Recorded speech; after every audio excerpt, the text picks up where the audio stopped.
Oh,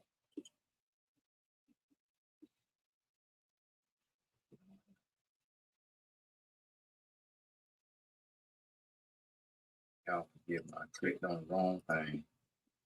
Sorry about that. I clicked on the wrong thing, and my family was texting me, so I was trying to finish that up.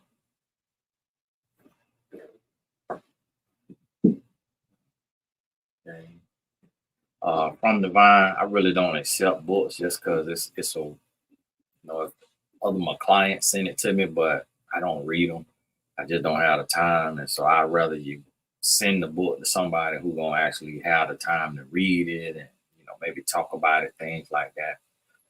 And then if you're in Tony Gass's Academy, then every now and then for the authors, I'll do like book promos and things of that nature. So the key is to be on Tony Gass's Academy.com, sign up for a course that puts you on the mailing list. So then when I have different offers, you just gave me an idea. I'm sending that out to everybody that's in my Birth Your Book program. And then I do a book promo thing for them like that. So that's pretty much how that works. Want to pop on here today because something that's been on my heart as I'm looking around and I'm seeing so much right now what we're dealing with in this political space, and you got the politics going on, and I'm looking at this young black brother who he voting for Trump, and this other black brother, he's an older black brother, he voting for Trump, and these black men, and the energy is kind of like the black men who grew up like maybe they was athletes or something, and they went to the private school from they were at a young age, and they started hanging with white boys, and they became the token blackie, and they got to go hunting and go fishing and be with the white boys. And then because they was doing their thing in sports or something, the white girls got approval from their dad to be able to date them, and then they get accepted. And when white people bring you in, they really bring you in. Like they'll buy you a car. They will. I had a white family that bought me a car, sent me money every month, like blessed me, supported me, invested in my business. But it never made me hate who I am. It never made me despise my own race just because another race did something for me. And I was a star athlete. And then I was a star athlete at a private, predominantly white school. And so I got a lot of good treatment.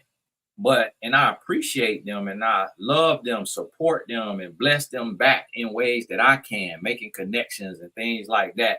But I never lost who I was. It didn't make me say, oh, because this group of people are nice to me, I'm gonna look down on my own people and I want to be them. And that's what I'm seeing a lot of today.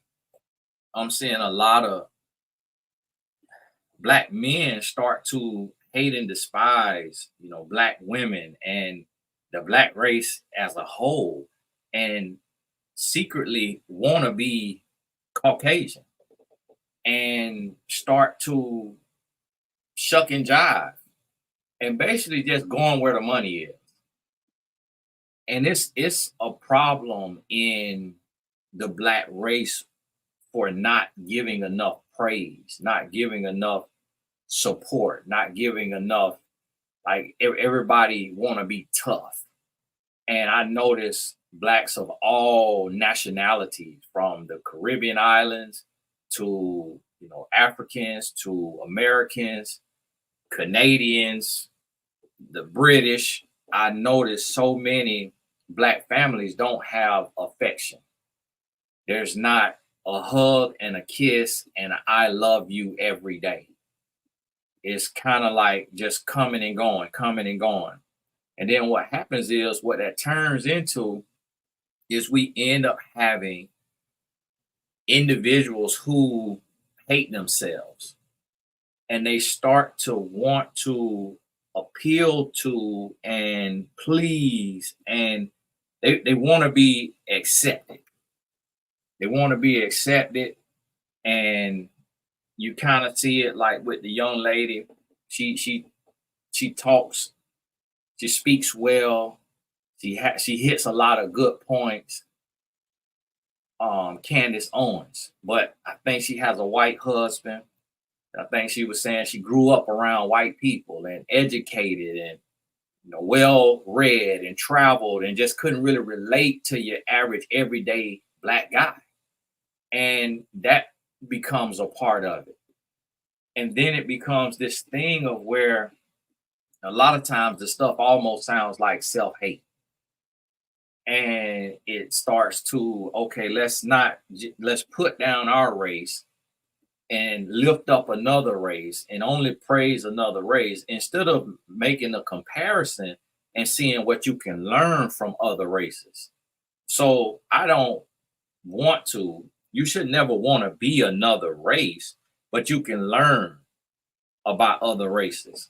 And what's happening is this breakdown is leading to a breakdown in our relationships. So we have a lot of men today, a lot of black men who despise and look down on black women. And then there's these narratives created about they loud, they rude, they greedy, they ungrateful, they cheaters. And then it's this praise towards women of other races. And women of other races are better, whether it's Hispanic, some type of European, white, and that leads to a breakdown. And then at the same time, the next thing you have is then you have black women feeling unappreciated and disrespected. And they go to a white man and they get appreciated and they get respected. So then it becomes this thing of this exodus of like, hey, listen to me, sisters. The white man is the way to go. Like, get you a white man. And now you start to hear that.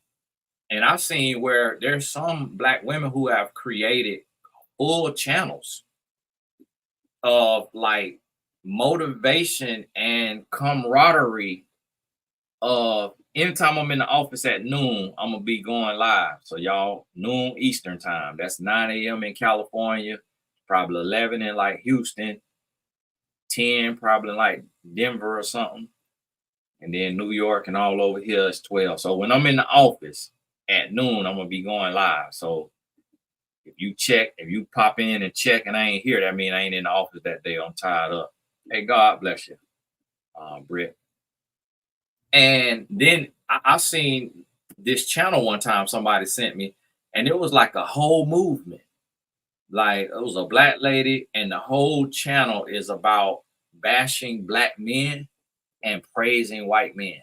And like, hey, forget these jigaboos, these Pookies and Ray Rays, and go get you a Billy, Dan, whoever. And I was like, wow, now that's another level. That's another level of self-hate, of where you can't just be happy for yourself that you was fortunate to meet someone of another race who respects you and loves you and treats you well. You got to go to another level of bashing your whole race and praising and promoting another race. When we could look in the news every day and see somebody from that other race that is bat crazy, that's completely just out here just laying people down. And we could look in the news every day and find someone from another race that then to a black woman put all over the place. Can't even find everywhere she at. But yet there's whole channels praising that. So what's happening is this split. There's a divide. There is a divide, and this is spiritual warfare. See, the thing about it is nothing wrong with dating outside of your race when it is organic.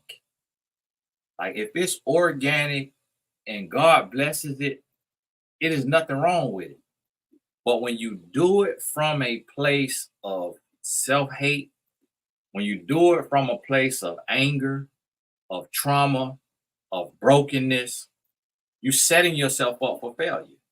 Because it doesn't matter what race you go to, if you don't have self-love and self-respect, and if you haven't healed and grown, you're going to get taken advantage of. But the thing about it is you have to understand something with this divide, where black men and black women are turning on each other. And it's still a lot of black marriages, but there's this turn. And when you start to turn on each other, what happens is, as a race, we get weaker, because when you go outside of your race to marry and to have children, it brings about its own set of challenges. And your children will have their own set of challenges. And if you see the majority of a race, and this is what you have to think about. Now I got a coach at 1 o'clock, so I'm gonna have to go by 12:59. But I want you to think about this. These called lessons on the lunch break. What do you call? And think about this. If you have an Asian man and you got an Asian woman, and they come together and they get married, and they have children, and so those children are 100% Asian, and the man and the woman, they eat the same foods, they worship the same God, they have the same cultural beliefs, then what does that child have? When the child visits dad's family, it's the same cultural beliefs, the same religious beliefs, the same food. When the child visits mom's family, it's the same cultural beliefs, the same religion, the same food. So the child has self-assurance, self-confidence, a foundation, and that child has a sense of identity.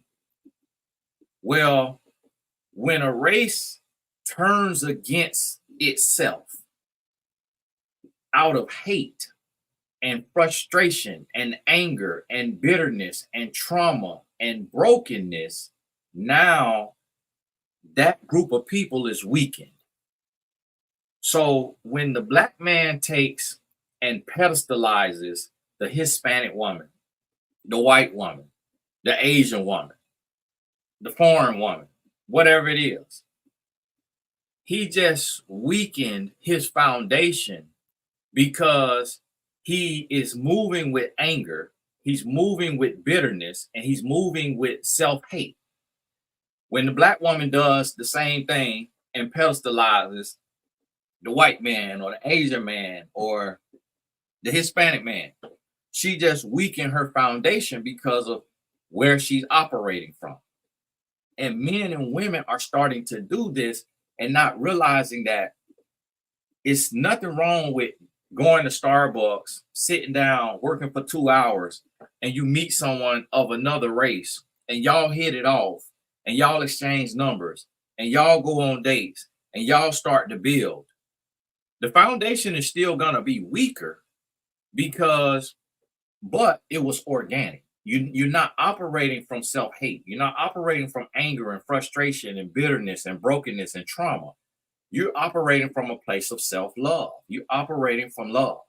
So yes, the foundation will still be weaker, meaning if you get married and you have children, when your children goes to dad's side of the family, there's going to be a certain type of culture.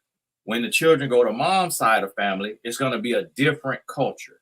So now the child will have a sense of confusion. And won't really know how to appreciate the strength in the differences until much older. And I never forget when I read the essay of my young friend when I was in high school. I probably was in the 10th grade, and I read the essay of my young friend. He was in the 6th grade, and his dad was white and his mom was black. And his essay was called, he called it Oreo. And in the essay, he said that he was confused. He said, I don't feel black enough for my black family, and I don't feel white enough for my white family. He said, but I love my dad and I love my mom. And so he said, I love my white side and I love my black side, but I don't feel like I fit in with either because I'm a mixture of both. Whereas my dad gets to be fully white, my mom gets to be fully black, but I have to be black and white. And so my white friends say that I'm not white enough, and my black friends say that I'm not black enough. So that's what I mean by a weaker foundation. It's not that he can't find his way. Now, he never found his way. That confusion and that brokenness led him down a path of searching for himself.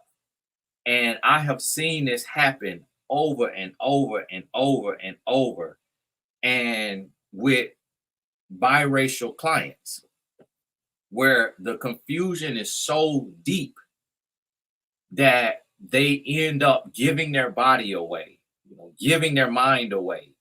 And it's because they're trying to find a place to fit in. They're trying to find a place of acceptance. And then at some point, sometimes they feel like they have to choose. And so that is the problem. And when that happened, what I did is I called the young lady I was talking to, who happened to be Caucasian. And I said, hey, I'm not going to be able to go forward with this relationship because of this essay that I just read from my friend who has a white dad and a black mom. And she was like, no, don't do this. Don't break up with me. We can do this. We can fight this fight. We can make it. It'll work out. Everything will be fine. And then not long after that, her dad went to visit my dad at my dad's church and told him, hey, my daughter likes your son. They're dating. But if my daughter dates a black guy, she won't get a volleyball scholarship and she won't get a job. And he said, I'm not racist. And I know you're not racist, but you and I are the same age and we know how the world is. And my dad came to me and he was like, hey, this is what your little friend dad came to my church and said to me. And he said, I kind of agree with him. So he was like, you might need to think about this. And I was like, I ain't got nothing to think about. I'm like, I'm good. Like I could walk away. I could let it go. I'm not trying to climb up the rough side of the mountain for no high school love. And so I let it go. And I still continued to, date around, but I started to study this more like a, sociologist, if that's what they study, society. So I started to study this. I started to look around. And what I started to realize is this deep seated like self-hate in the different people in different races, to where they, as humans, we want to go where we celebrate. So like the Caucasian young lady, she had a butt, like a, a round butt, like a kind of bigger booty. And she had like kind of a protruding forehead. And she had like brown hair instead of blonde hair. And she had like dark brown eyes instead of blue eyes.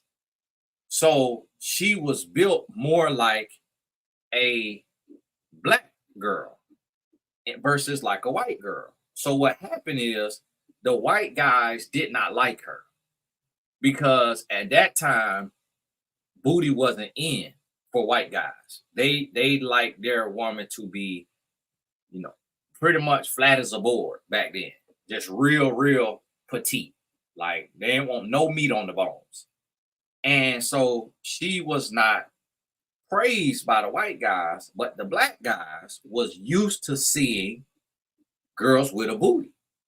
So her being a white girl with a booty at that time was like a unicorn.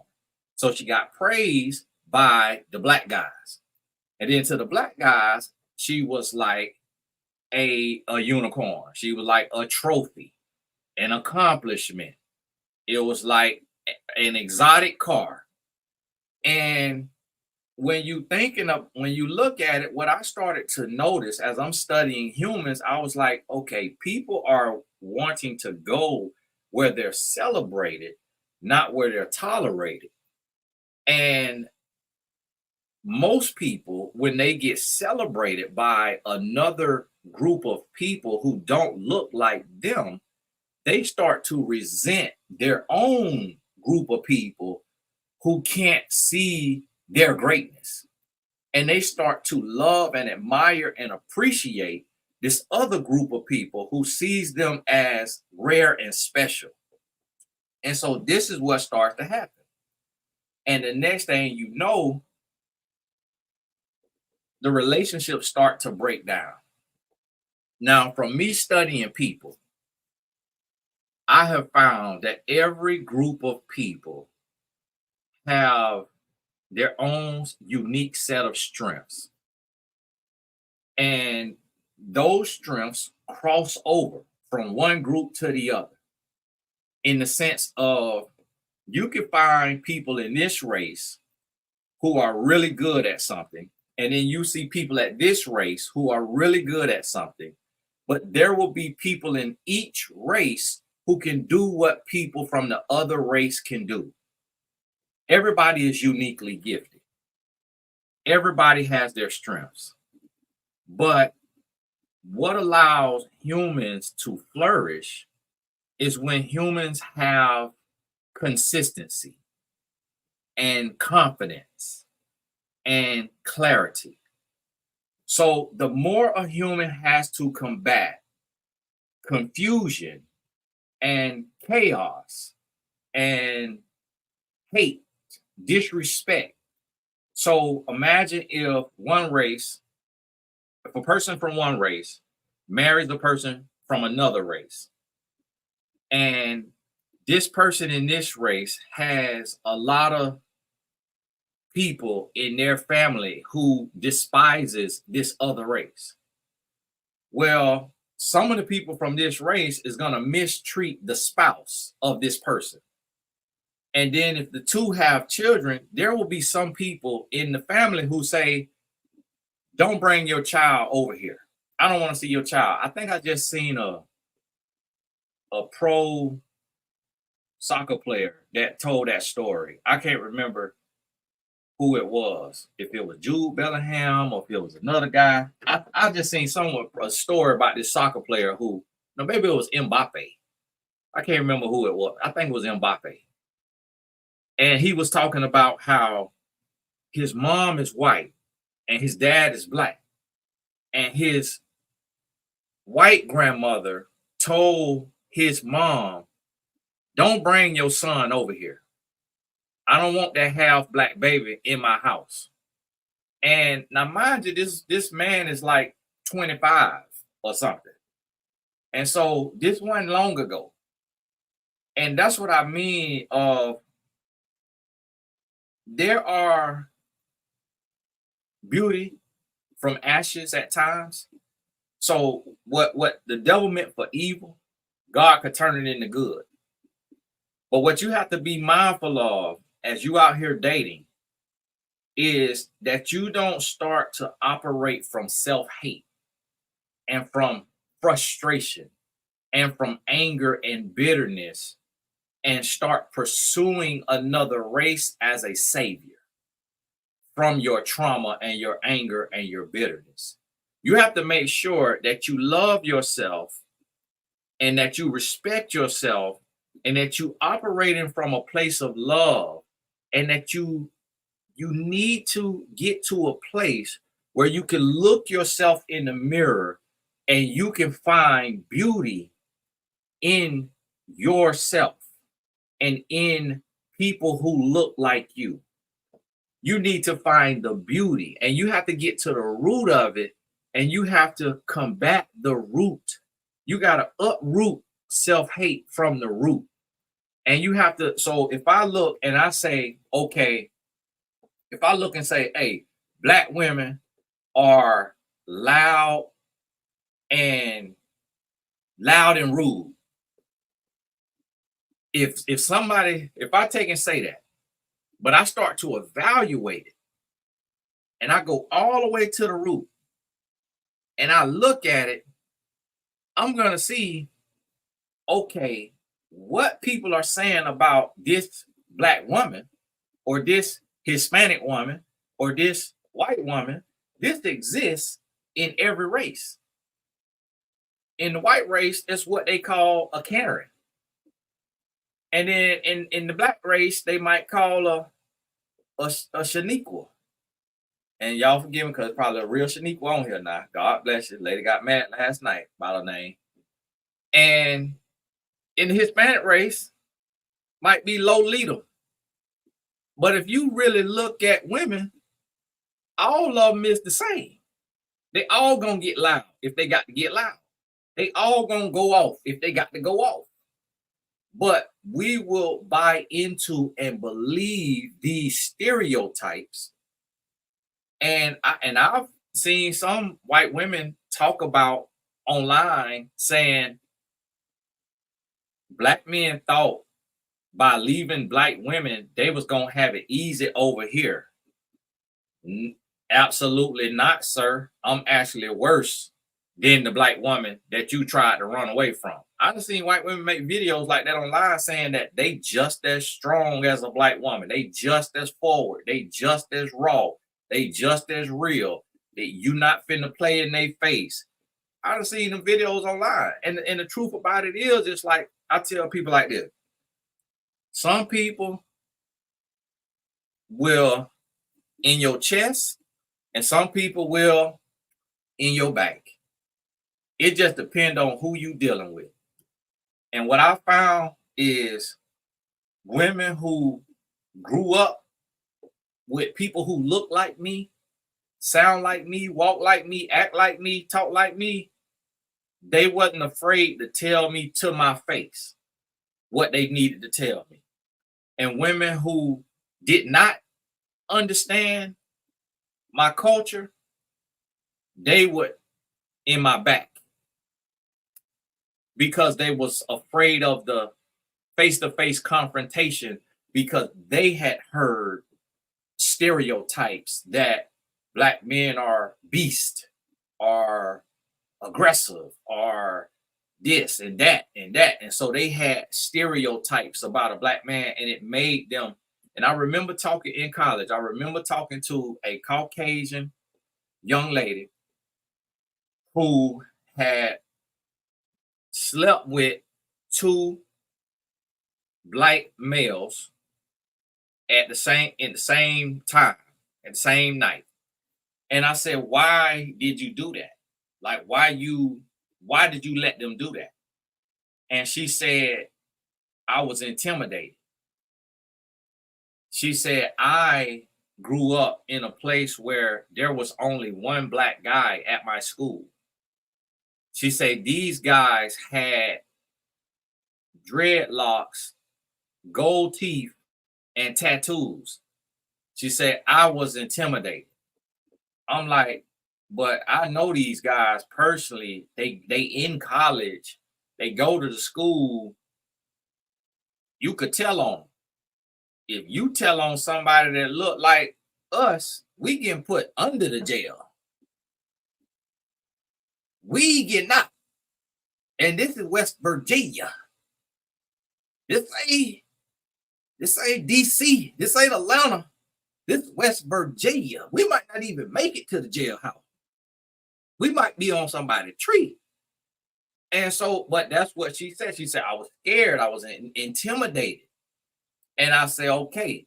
Now, at the same time now, it's not to say that a black woman won't be intimidated by a black man. But she understands his culture and who he is. That's her uncle. That's her brother. That's her cousin. The way he moved, the way he walked, the way he talked, she done seen that before. So that's why a lot of times black men say, oh, black women so unruly and they so rambunctious. And it's because she doesn't fear you. It's because you playing in her face and she's not afraid of you. So, and I remember I was talking to a Caucasian woman, that same Caucasian in college. And my other homeboy, who was from Ohio, black dude, he was talking to I think she was like Indian. She looked like Indian. But I don't know what she was. But she was the color of an Indian. Like from India. And he was talking to her. And we were talking about relationships. And he said, you don't want a woman. You want a lap dog. I was like, oh. I said, I ain't think about it like that now. I said, okay. I said, okay. He said, that's why you dealing with Caucasian women, because you want a woman that's scared of you.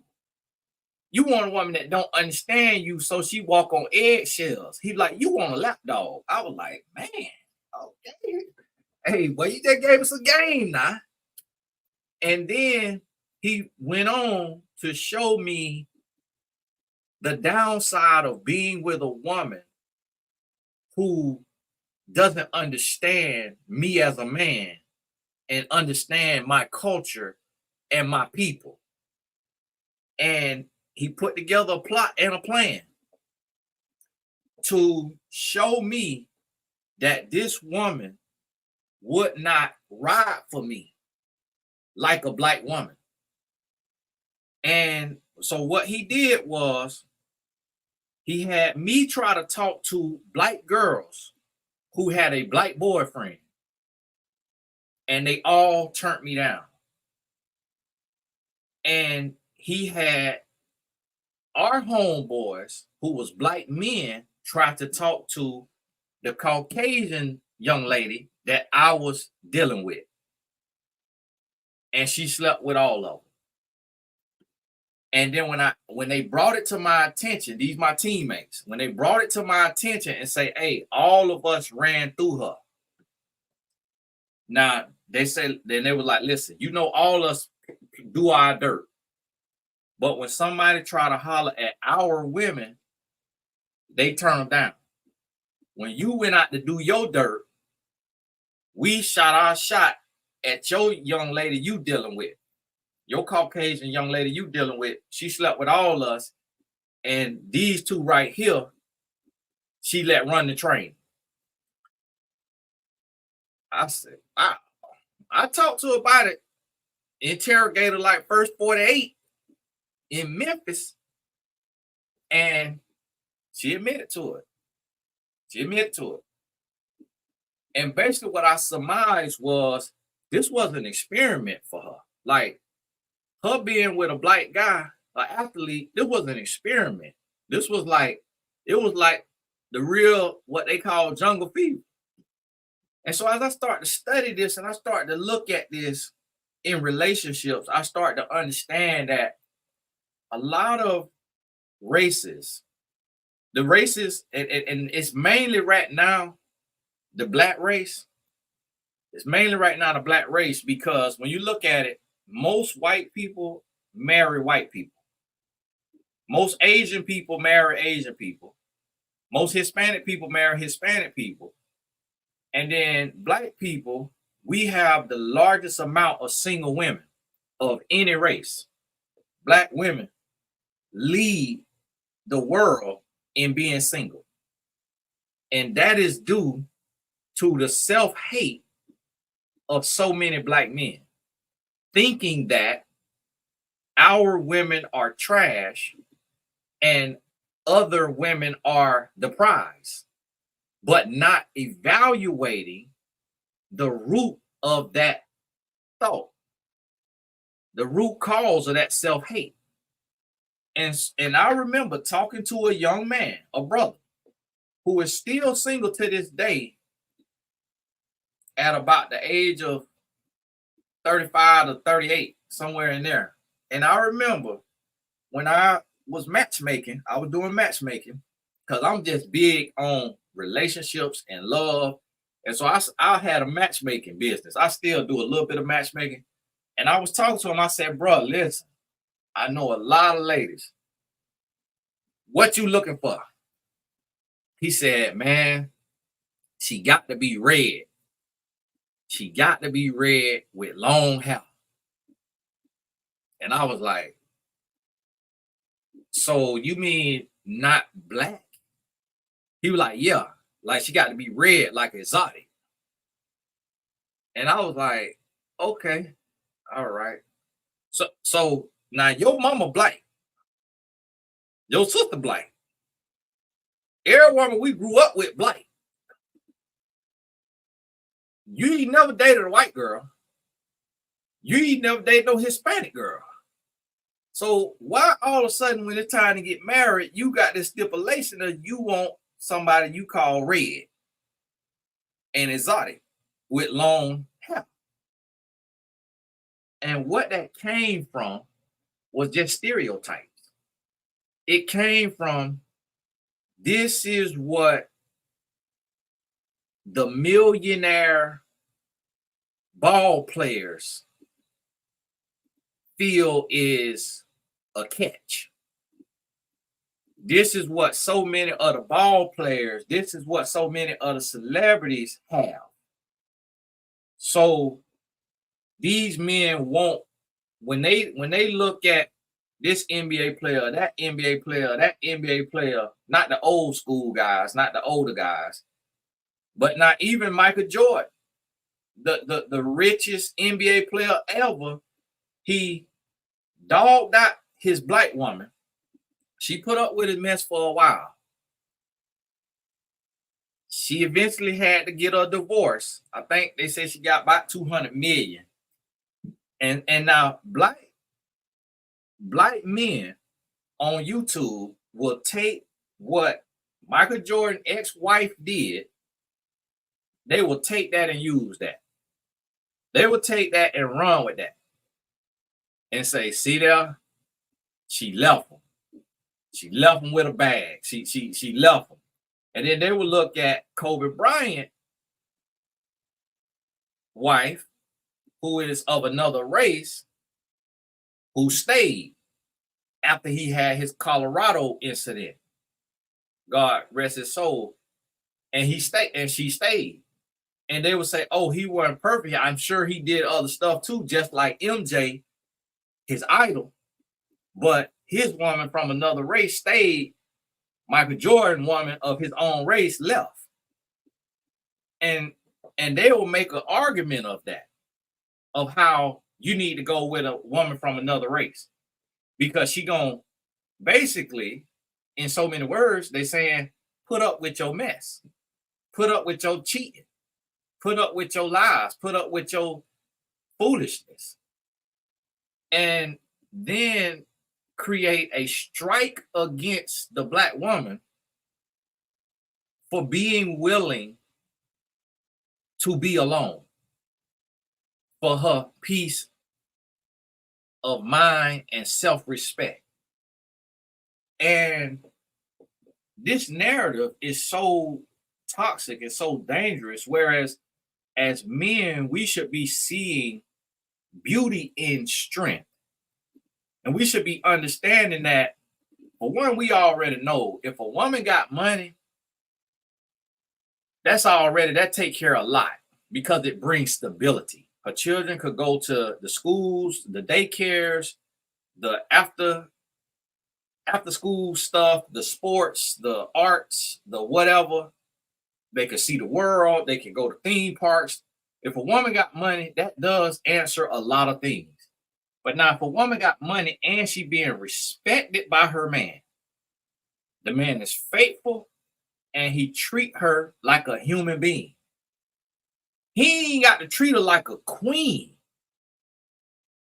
In what we talk about queens in the real sense don't get treated good. Like the real queen don't get treated good. She just got money and opulence and whatever, but she getting probably treated worse than the everyday woman by her man because the king, king do what he want to do.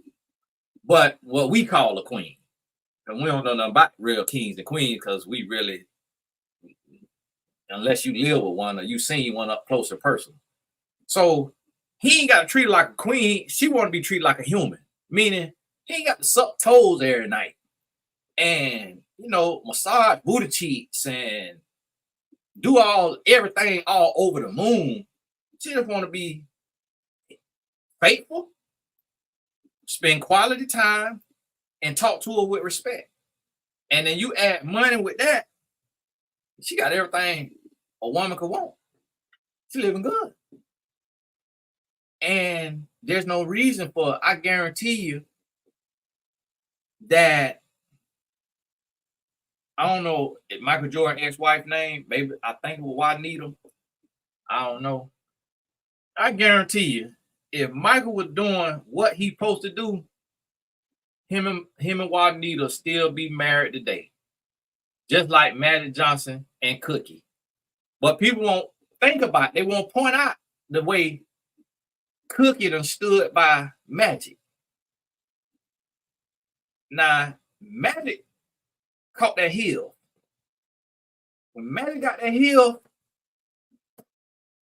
almost probably any other woman of another race probably would have been, I don't. Because, you done went out here and got the heel and done brought it back. But Cookie stayed. Magic Johnson and B now.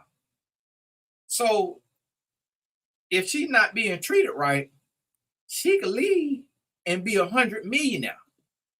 But she stayed. She's still with him. Same thing with Denzel Washington's wife. Look how long they've been together. Black woman. You think Denzel just mind his business?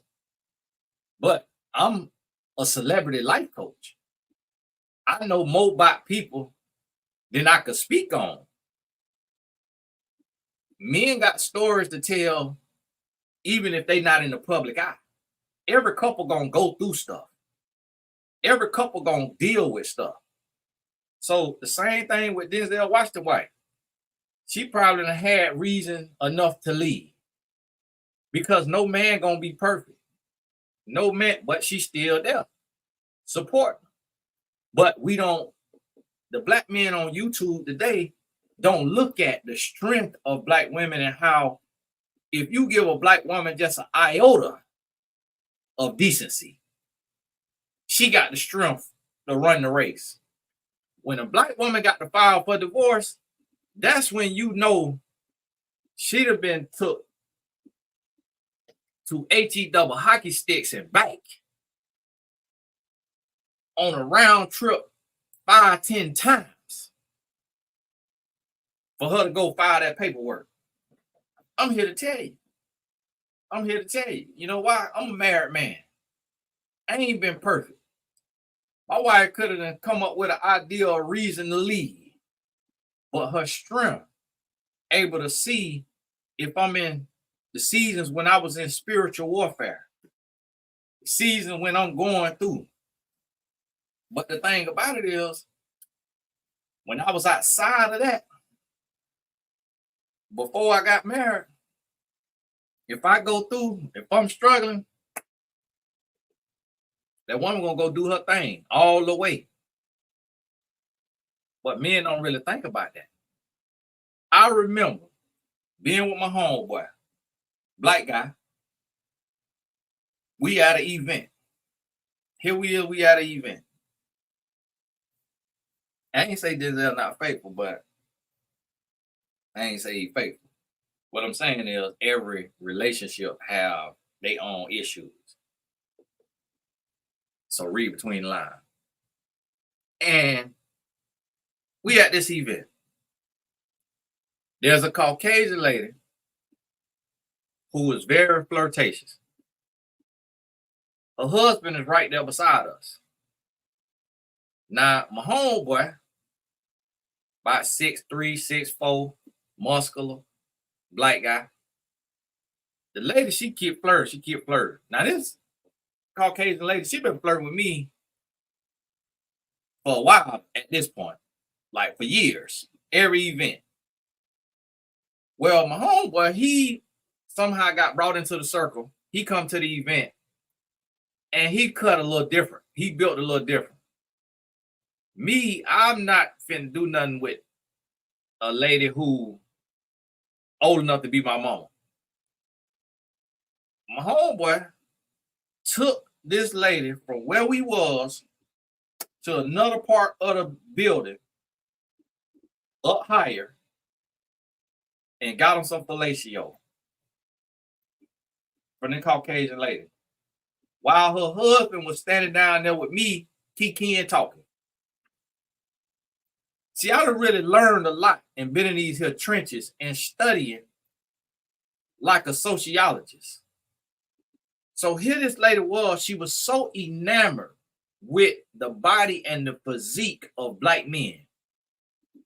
And then her white husband was about 5'5", 5'6", with a dad bod and a squeaky voice. And she was probably about 5'9", with a decent shape on her, with a little shape on her. And so she was about a good time. And my homeboy, he came back after about 20, 30 minutes. I like, bro, where you was? He said, where you think I was? He said, I took that such up there. Got me all, got me all sloppy tight. He said, I tried. He said, I wanted to bust her down. But she told me, no, my thing too big and her husband will know the difference. So he said, I had a little talk. I said, where you was? He was like, I was right up there in the balcony.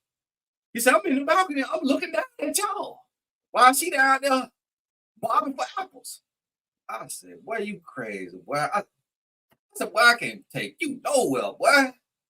I done brought you over here to the Caucasian to get together, and you done took this man wife up there.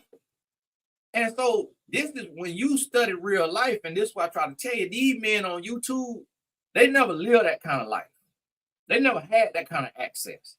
They never had that kind of experiences. You can look at their nose and tell. You can look at their nose or look at their forehead. You can look at them and tell they never went nowhere and had the aura that a woman of another race want to sleep with them in the facility that they at. And so they take, and because of that, they pedestalize these women of other races. And then they downplay women of their own race because they live based on stereotypes and viral clips, but never really been in the trenches, never really lived it to see who really gonna have your back when push come to shove. So when this woman, like somebody said on here, when you go as a black man and you get a woman from another race and her dad and her uncles and her male cousins despise your race behind your back, and the only time they like your race is when you are an athlete, when you a macho man. But other than that, they don't like your race, especially to be with their women, whatever race it may be. This could be any race. For a black man, it's any race. You go to the Arab, you go to Palestinian, you go to Indian, you go to white, you go to Hispanic, You almost, as a black man, could go to any race, and it's a guarantee that the men of that other race do not like you. And these men will take and go right over there with the tap dancing shoes on. I'm the Negro at your party. Yeah, got your woman. And they were just all up in it, token blackie, and then we'll get online and bash black women. And so now that creates the narrative for people like my son. So I, being his father, his provider, I gotta be reassuring him all the time, talking to him like, listen, son, ain't nothing wrong with black women. Ain't nothing wrong with black women. Don't listen to these lame, duck, cockamamie, sorry punks online. These men ain't never had no women. Boy, listen, your daddy was all the way out there. I stopped a black boy in the street in London to ask him what age he got earrings and do he think I should let my son get his earring. And the black boy, he had an earring in both and he had a nose ring. And we talking, and I'm just telling him about why I am the way I am with my son. And I told him that I had slept with over 100 women by the age of 21. And the guy was like, you know, he probably about 5'7" or so, 5'8". Look like a little quiet, artsy black guy. Look like he read comic books and watch anime and stuff like that. And my son be watching anime too. And so they different than me. And the guy was like, what? And my son was like, yeah, man, his life crazy. Like his numbers crazy. Like it's stuff he done did crazy. I be telling my son stories from my life, and he be like, here this guy go again, making stuff up. Dad, why do you lie like this? I'm like, son, what do I got to lie about? Why would I? Like, my life is so crazy to my son, he literally think I be lying to him. He literally think I be lying to him. And so this what I'm trying to tell y'all is the narrative is being skewed by lames. Lames creating the narrative, and it's destroying the fabric of relationships because lames are creating stereotypes and perpetuating the stereotypes because they was raised by the internet and did not go out and do real life. They was raised by the internet, so they have the black women as this avatar. The black woman is this avatar of loud, ghetto, lazy, ungrateful, cheating, want to marry you to build your net worth and then divorce you and take half. That's the narrative. And then they will have an avatar for a white woman or a Hispanic woman or indigenous woman or whatever other thing over here, and she'll be loyal, supportive, submissive, all of this, all of that. Not realizing a woman gonna be a woman. And a woman gonna be the woman based on the man that you are. And I learned this firsthand. If you are a real man with real confidence and you read a woman and you evaluate this woman and you choose to shoot your shot at a woman and to try to build with a woman who got confidence, who got strength, poise, grace, self-love, self-respect, and then you treat that woman the way a woman is supposed to be treated, you will never have to worry about nothing. And I still, because of the work that I do, I still do field tests today.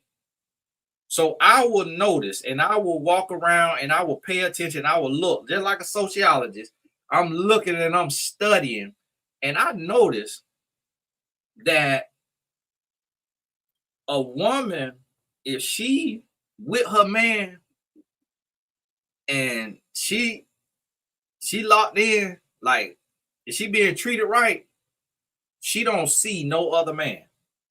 She will look at another woman head to toe and do her calculations of the lady watch, the lady shoes, the lady pants, the lady what, and she'll study all her fashion, but she won't make like eye contact with another man if she being taken care of and treated right.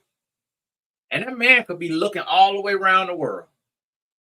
And this what let me know, as a man that done okay for myself and don't look like the bottom of a shoe, ain't the best looking thing, but ain't but ugly to the point to where a woman not gonna look at me.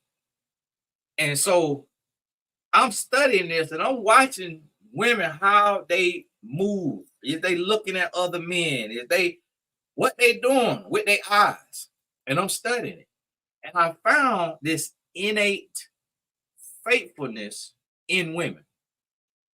And then you have the outliers who they unfaithful and they are opportunists, to where they want, and it don't matter their race. You got some of them in every race.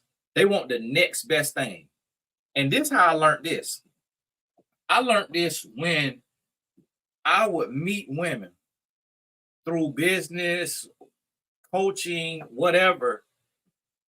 And until I mentioned my wife, the woman would be single.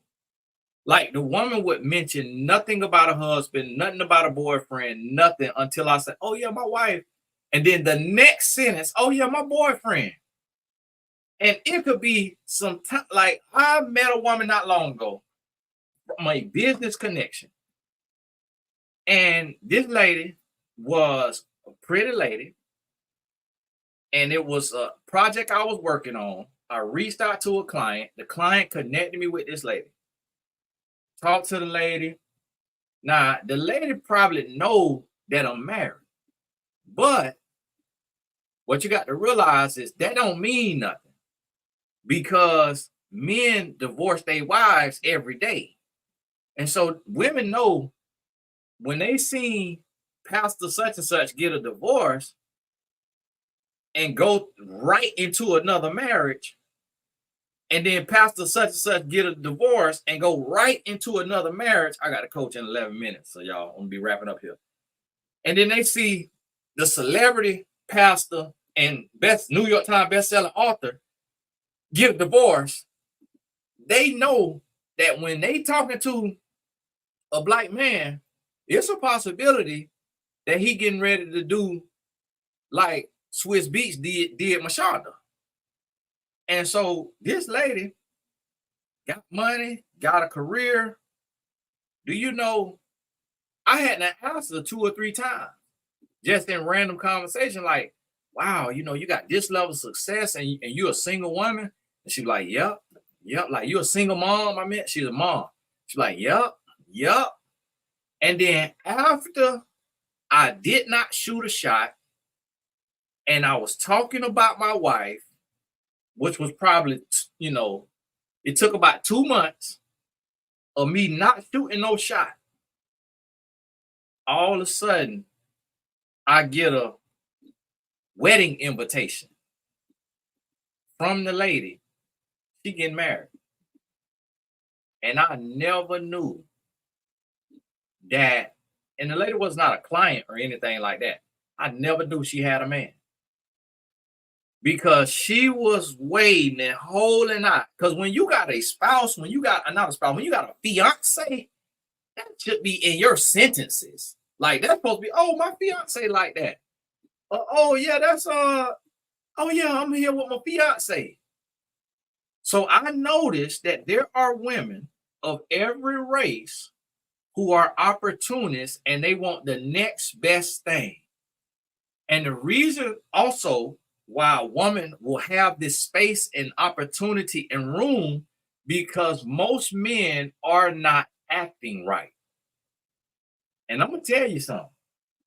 I'm willing to bet that that lady was not fully 100% sure, and this man was dragging his feet and was playing a little games.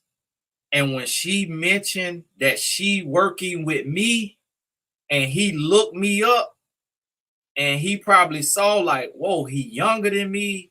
He more successful than me. See, a man give another man more credit because we can't judge men the way a woman judge men. So I'm guaranteed he probably thought I'm more handsome than him. He probably thought this man probably got a silver tongue, talk game. I'm willing to bet that's what made him kick it into high gear and marry that woman. Because she hadn't even mentioned him. And the next thing you know, I got a wedding invitation. I'm like, whoa. And I can't count how many times that happened. And I'm like, wow. So y'all boys dragging your feet with a woman until you see that she connected or know another man who might be more of a man than you, and then you want to lock her down. Instead of seeing her value and seeing her worth, and stop playing with her name and playing in her face and marrying her based on who she is and based on the fact that she a good woman, she a solid woman, and y'all need to get married. And right now, I'm talking to black men on this right here. So you can send this to all the black men and say, hey, speed up if you ain't got the time. Unless he's a truck driver or something, he just could listen to this while he's driving. Tell them to speed up. Tell them to speed up the 102. If you a single black man, your number one priority, if you are a single black man over the age of 25, your number one priority need to be seeking out, like a heat-seeking missile, your wife. You need to be shooting your shot at the woman that look like, based on how you read her, that look like she could be a good woman. You need to be shooting your shot. You need to be getting to know her. And if you find out that she is not a good woman, then you need to part ways, let her know, hey, this is not going to work. And then you go shoot your shot at another one. And you need to be very intentional, because we are going to lose as a race in this here society. Our net worth, we the poorest in America. So that means we probably the poorest in the world of all the races. And when you look around at white men and Asian men and Hispanic men, they are not afraid of marriage. They are getting married in their mid-20s. And they locking it down. They going to work. They might still be doing their thing and playing their games, but they got a wife. They got stability with their wife. Their children have stability. And they are building generational wealth, where it is far too many black men playing games. You're going broker by the day. You're talking about you need money, but you're not getting no money. The money that you need to sustain yourself and sustain a life, it is never going to come as long as you are single. You're making excuses. You're looking for a unicorn. You want a woman that God has not created and he will not create, because the work needs to be done in you. You need to understand that you are not God's gift to women. You are not no more special than anybody else, that you are an average everyday man, and there are countless women who are on your level, and you need to combat your POR,